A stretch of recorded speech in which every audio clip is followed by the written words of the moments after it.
jam khusus Al-Quran untuk keluarga kita. Kapan waktunya untuk keluarga ibu biasanya di dalam rumah? Harus ada. Saya nggak ada misalnya. Harus buat. Kalau tidak, bagaimana mungkin kita bisa menciptakan keluarga Qurani? Ada orang mengatakan begini, untuk apa menghafalkan Al-Quran? Toh kamu juga nggak mengerti kok. Atau yang penting itu mengamalkan Al-Quran, bukan sekedar menghafalnya. Ada orang-orang yang berkata demikian. Teman-teman tahukah bahwa khawatirnya ucapan-ucapan seperti itu adalah ucapan orang-orang yang sesungguhnya mencari-cari alasan untuk tidak mau menghafalkan Al-Quran, dan tidak tahu bahwa membaca dan menghafalkan Al-Quran adalah pintu pertama dia bisa mengerti dan mengamalkan Al-Quran. Betul?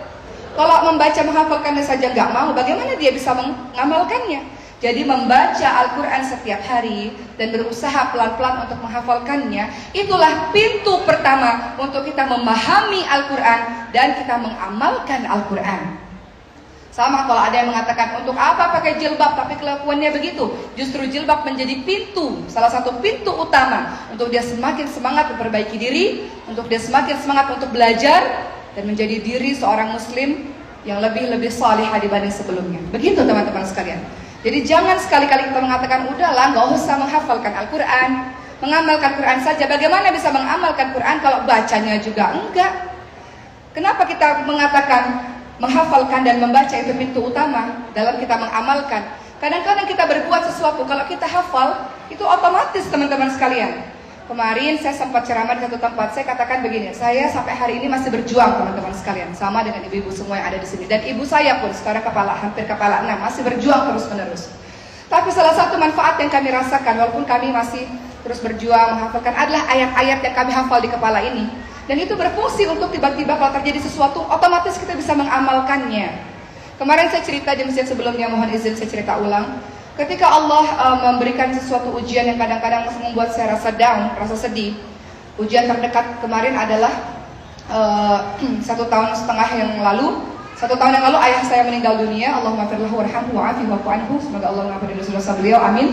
Dan 1,5 tahun yang lalu Allah Subhanahu wa taala mentakdirkan saya memiliki seorang anak yang Allah berikan kelainan genetik atau kelainan langka dengan namanya sindrom Prader-Willi. Saya manusia biasa yang membuat saya juga sedih pastinya. Tapi ketika pertama kali mengetahui itu, pertama kali yang terlintas di otak saya adalah kalimat Al-Baqarah 216. A'udzubillahi minasyaitonirrajim. Wa 'asa an takrahu syai'an wa huwa khairul lakum wa 'asa an tuhibbu syai'an wa huwa syarrul lakum. Wallahu ya'lamu wa antum la ta'lamun. Pertama kali ketika saya tahu kondisi anak saya, ciri-ciri beliau namanya Sulaiman, beliau itu memiliki otot yang lemah. Dan insya Allah otot itu akan semakin kuat kalau semakin dilatih. Tapi ketika awal-awal beliau dinicu 2 minggu, menangisnya tidak bisa, minumnya tidak bisa, jadi pakai selang ke lambung. Kemudian bernafas juga ya, ada sleep apnea namanya, yang kalau tidur tuh kadang-kadang suka henti nafas. Sampai sekarang masih pakai alat bantu kalau mau tidur. Kan kalau bernafas pakai otot ya Bu. Kalau ngunyah juga nyot anak-anak juga pakai otot. Semua ini kita pakai otot. Nangis juga pakai otot kan. Jadi kalau Sulaiman pada masa kecilnya nangisnya juga gitu, merintih. Jadi saya pakai alarm kalau mau ngasih ASI pada saat itu 2 jam sekali. Teman-teman sekalian. Jadi pada saat Allah takdirkan begitu, ayat pertama kali yang keluar adalah boleh jadi kamu tidak menyukai sesuatu, padahal itulah yang paling baik untukmu. Boleh jadi kamu menyukai dan mengharap-harap itu terjadi padamu, itu tidak baik untukmu. Allah lebih mengetahui, manusia tidak mengetahui.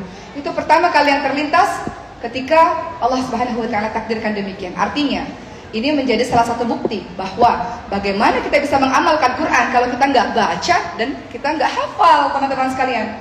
Jadi nggak bisa ada perkataan untuk apa ngafalin Quran, untuk apa begini begitu, enggak. Karena membaca dan menghafal Quran menjadi pintu utama kita bisa mengamalkan Al-Quran. Jadi tekadkan dari sekarang teman-teman sekalian, ibu-ibu dan diri saya menasihati diri saya sendiri. Kalaupun kita mungkin belum karena terlambat, nggak ada kata terlambat, nggak ada kata terlambat. Setidaknya lebih baik terlambat daripada tidak sama sekali. Betul nggak ibu-ibu sekalian?